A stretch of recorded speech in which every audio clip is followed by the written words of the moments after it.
Hi, I'm Rick Kahler. Thanks for joining me.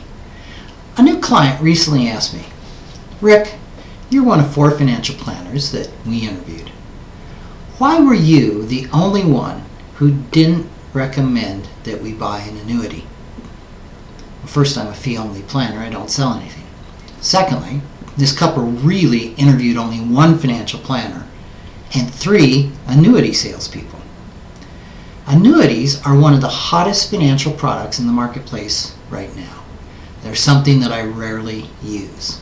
Now, there are some very good things about annuities, especially the fact that the earnings in the sub-accounts grow tax-deferred until they're distributed.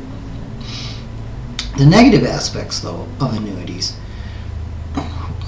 really can outweigh the positive aspects, and some of the biggest negative aspects are the fact that they have high fees and very high surrender charges if you want to take the money out early. Another client recently told me that he had a chance to buy an annuity. He wanted me to take a look at the product. This annuity, in his words, guaranteed him the greater of a 6% return or whatever the stock market went up. Now think about this. If the stock market goes up 30, you get 30. If the stock market goes down 30, you get 6. I mean, what a deal. I told him if this is true, I had about $100 million of client money that I'd like to put into that annuity.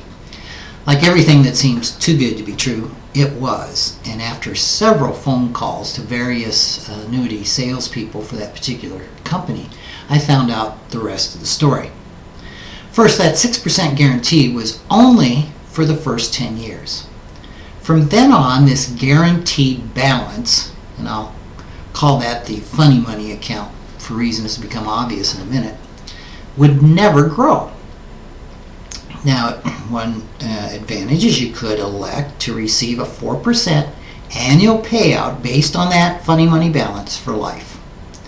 However, if you ever wanted all your money, you could only withdraw the amount that you would have had based on the market returns, less all the 4% withdrawals.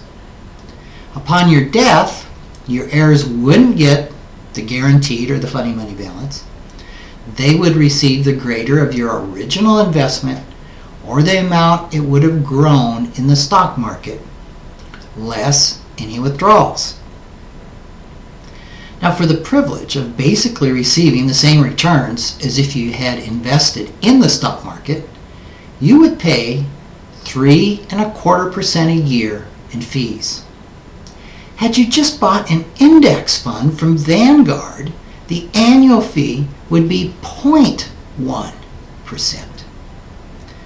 Let's look at an example here.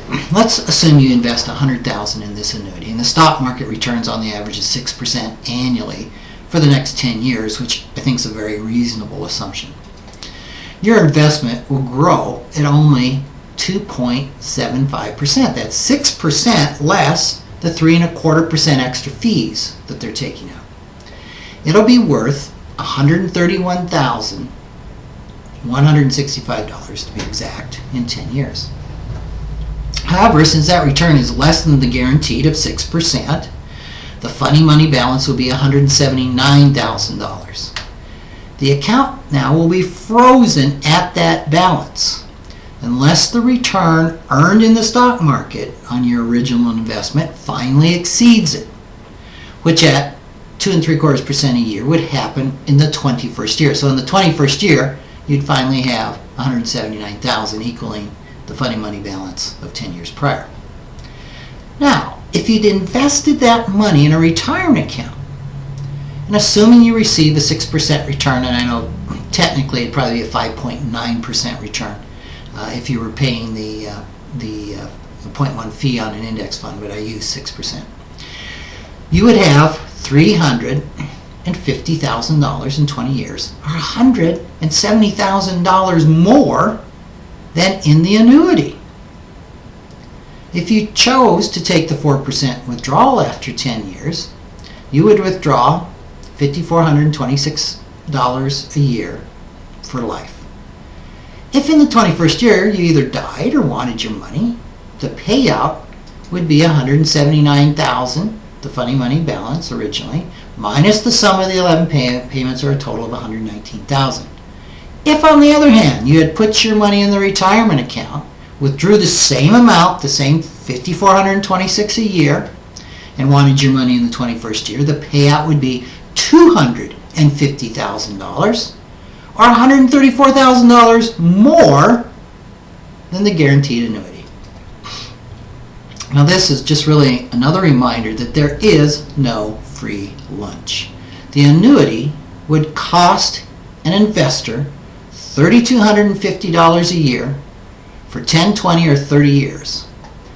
What would that investor be getting? Basically a meaningless promise designed to make them feel better in the short run that left them poor in the end. Most annuities are expensive investment vehicles that benefit the salesperson and the company far more than they benefit you. If you are thinking of buying one, make sure you get advice from someone other than the annuity salesperson before signing on the dotted line. Thanks for joining me.